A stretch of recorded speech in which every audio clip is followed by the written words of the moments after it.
Welcome, traveler. You have entered the realm of adventure. Prepare yourself for tales from beyond the dice. Welcome back. We play role-playing games like Dungeons & Dragons 5th edition and more.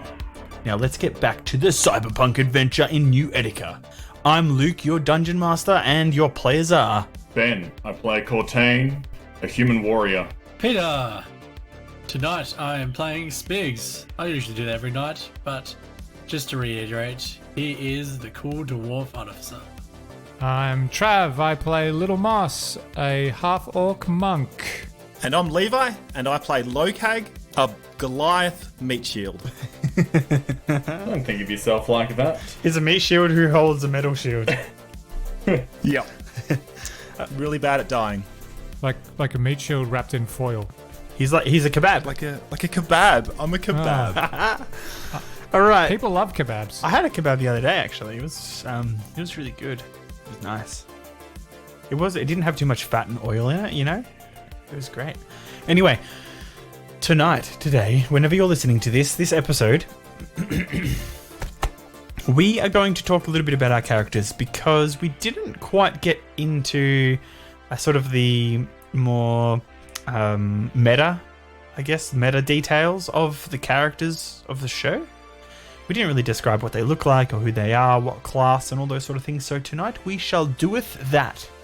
And since I don't have a character, I'm getting off easy. Maybe I'll ask questions every now and then of the players, but otherwise it is up to them to carry the show.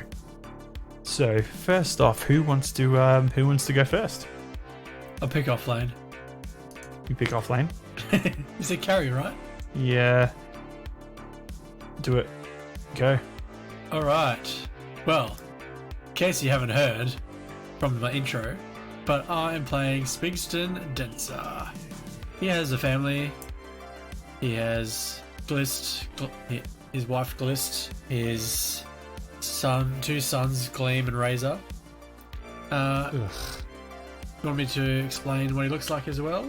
Well, yeah. He looks like a semi-old looking dwarf. Can't really tell by his age from what he looks like, but he's pretty much in his middle age. Middle age. That's the word I was looking for. And he's a bit cyberpunk. You are offlaning this hard. We got no support, mate. No one's backing me up. How old is middle age for a dwarf? How old is middle age for a dwarf in New Ettica? Dwarves will probably live to about 200 years old or so. So Spigs, if he's middle aged, is probably about 100. So Spigston himself looks very cyberpunky dwarf. He is also missing a few limbs, and they have been replaced. He has no dwarf legs at all. He has these mechanized sort of turret-looking legs that stick out. And he also has his arm, or his hand. I don't know if his full arm is missing, but at least his hand's missing. He's wearing, he normally wears like overalls, sort of like a jumpsuit, and he has like grey, spiky hair that seems to continuously stick up, and he's usually wearing goggles that he uses to communicate, and also to stop his eyes melting from all the welding he does. All right, and so what class is Spigs? He is an A++, even beyond maybe the S grade of class. He is artificer, and Luke has helped me develop that beyond the normal sort of artificer class, because we thought it wasn't very cyberpunky the way it was. So yeah, he gets some cool new features when he leveled up recently. He obtained a mechanical servant, which, if you haven't heard of the previous episodes, is a giant mechanized wolf Wolf E to be exact. And also he's upgraded his gun recently, which is pretty cool. He can now shoot multiple times. He can use elemental blasts. He changes he can modify the chassis up, so now he can do some much more cooler things in combat. Even do I think one of them is like a supercharged attack, where he pumps all the bullets into one blast and hits everyone. Nice.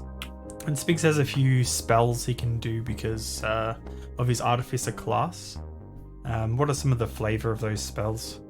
So I only got here. I'm not sure if there's been any more. I haven't checked recently the update, but he's had a few ones where he can create little. I think I've used them before, but little bots where he can set up triggers where anyone coming to the area would set off an alarm. It's called the alarm spell, but he set up some little camera laser points in case anyone gets in the area. He can fix up bits of metal and cloth and stuff with, I can't remember the last time I used it. Mending, yeah? The mending spell. Yeah. Last time we used it, I think it was more sort of like nanobots, but probably not as super advanced as that, to help mend stuff. The other one, he had a shield of, what's called spell, a shield of faith. That was Faith more in the machine. More in terms of setting up these more little microbots that set up like a field. So they would sort of go into each one would connect a laser, and then that would create a field around the person or thing that you cast it on. And the last main one he has, just checking quickly. I don't think I've ever used it. He technically has Sanctuary, which I should probably use one time. Which just protects, similar to Shield of Faith, but less armor, more protection from incoming stuff. Yeah. I mean, it's the normal dwarf stuff, dark vision, all that sort of things as well, as normal. So who would like to go next? After Spigs and Denser. I'll go. Go ahead, Travis. Yeah. No, sorry. You're welcome to go if you want. No, you go. Okay. So my character is called Little Moss. He is a level 6 half orc monk. Half orc, half orcsome. He is 7 foot tall, and he is quite young, still a teenager. He has found the last few months quite difficult. The newfound fame and renown has gone to his head a little bit, and he's tried to find solace in a range of areas, mainly drugs and alcohol, and they chewed him up and spit him out. And he spent some time in rehab. He's back on the wagon now, and trying to fly straight and narrow. And so Little Moss is a monk, and he was a particular archetype of monk, which after going through rehab has changed. So what was the first class or the first archetype of monk that you were using? So I was the drunken master archetype, and if keen listeners remember, there was a moment towards the end of one of the last episodes where he was running away from the Yakuza, in Japanese mafia, and he was holding an object that got shot. There was a dark sort of mist that came out and overtook his arm and his body, and I don't want to give too many spoilers away, but you're a playing mother now, F the Warlock, aren't you? Yeah. You sold your soul, we knew it. Yeah, I betray the group. You don't have to go into what the new the new thing is, but you have changed, right? Let's put it this way. Moss is feeling a little bit more comfortable in dark places. Spooky. Yeah, still keen on Danusi and training the inaptly named Gleam. But yeah, I do what I can to try and do the right thing and follow the right path. Awesome. That's me. That was Little Moss. So who is next? I can go. So, Cortaine is a human warrior. He is fairly, as many human warriors probably would be, successful ones at least, fairly big, fairly muscly, not as big as Little Moss, but he can hold himself in a fight. So he's currently dealing with the destruction in the last season of the Aegis. So the Aegis was an organization which recruited and created, probably is the better way of putting it, paladins. Because Cyberpunk universe, magic users are often kind of cybernetically augmented. So they would help to create paladins who would try to keep the peace in the very lawless area of Darkhaven. And so Cortaine was a member of that organization, but never actually became a paladin, which is something that's part of his backstory, which may or may not be explored later. But right now he's gone on his own path. His father was a member of the Aegis who died many years ago. He does still carry his father's old sword, and is never going to give that up easily, eschewing all other weapons.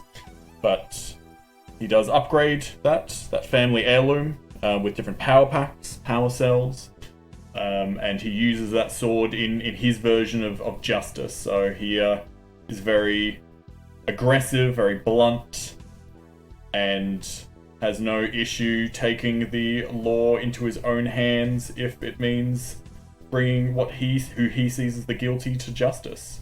So Death. yeah, death.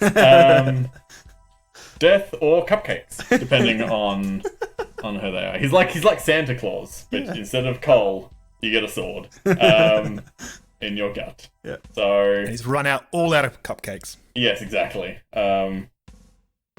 So yeah, he's probably at this point the face of the group publicly, at least when it comes to the public persona of the group. I think the Ultra Die felt more comfortable with him than than Little Moss, who went to rehab, and Spigs, who I don't know, he just has a gun for an arm, probably. Who doesn't want to go for an arm? A lot of people. That's why I think Cortaine's the face of the group. But yeah, that's Cortaine's. That's what Cortaine's about. All right. What was his archetype? Yeah. So his archetype is a champion. So Little Moss. Not Little Moss. Cortaine is not the most sophisticated of fighter. So there are other archetypes which focus more on being technically good, but the champion is just about pure savage ferocity and just overpowering the opposition, and that's what he's gone with. So it kind of allows him to deal more damage, hit critically enemies more easily, and otherwise just stay in the fight for longer. Nice. And we have our final character. Lokag. So you've heard all his descriptions before, but he is a big kid, and at this stage, his personality, he's a bit of a sad boy because he's having a tiff with his brother, and he's sad right now. He'll get happier later. Goliath, huge, grey-skinned, lots of tribal tattoos, and kind of like a junked-up chem warrior. So, yeah, he's happy. I think he was sad. As you knew, he was. Hey, well, he will be happy. He's just got to get over his little funk. Yeah, so he grew up in the wastelands. He's come to New Ettica. He's a pretty heavy drug user, partly because barbarians are always like tribal, primal magic users, and in the new Ettica theme, Cyberpunk, I've translated that to chems, and also it's like you get the pretty green color. So Yeah. there's heaps of good characters that have that, and I'm playing. Yeah, get to check it out and enjoy it. So as a barbarian, he gets to rage, and he just gets roided up. He's the what is he? His archetype is the Path of the Totem Warrior, and he's the Barbarian. So gets extra damage resistance and can carry all the things. And pretty well I've built him to just be a sponge, a meat shield. So I can move around the battle fairly easy. I've picked a few feats that aid me in not dying. And not that we've seen him in battle really. He can still, like as a barbarian, he can still deal a ton of damage, but I've got a lot of constitution. Nice. Yeah, I think we've gone into everything for there. So this was just like a little introduction to some of the characters, little deeper details on them. Just because when we started off the season, I felt like there weren't some details there that the listeners might need, especially if you're new to the show. If you're starting in this new season,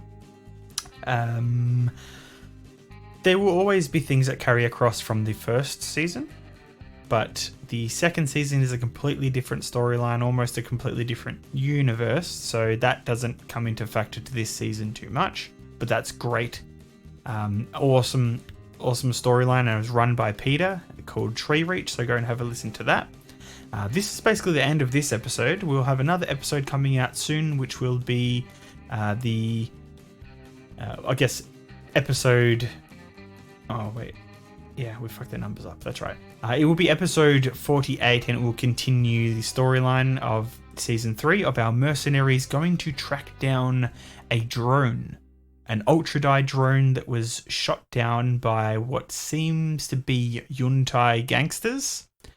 And we will see where they are and pick that up in the next episode. So, guys and gals, thank you for listening to the show. Thank you for sharing it with a friend. And thank you for dropping off my my floaties that I put on my arms for when I go swimming, because I'm not too comfortable out in the ocean by myself, and I need a flotation device to help me. Oh, hello there. I didn't notice you sitting and listening to us play Dungeons and Dragons for the last hour or so. Thank you for listening to the show. Thank you for downloading this episode, and thank you for sharing it with a friend. It means many to us. So, you will obviously notice, once again, this is a single player episode. We will be having a group episode pretty soon, but Spigs and Peter and I will be doing a Spigs episode next, so keep your ear holes ready for that one. If you would like to support the show, head on over to beyondthedice.theprintbar.com. There's some merch over there, and it's not just podcast related merch, there's some sort of other retro and RPG/D&D related merch there as well. Not actual D&D merch, because that would be illegal and we would be killed by Wizards of the Coast. Anywho, if you can't afford some sweet merch, then that's totally understandable. Do not stress, but you can support the show for free by telling a friend about us, sharing a link on social media, that sort of thing. Now we have Facebook. It has news and updates about the podcast. We have some Instagram stuff, which has some pictures of minis and board games and retro things.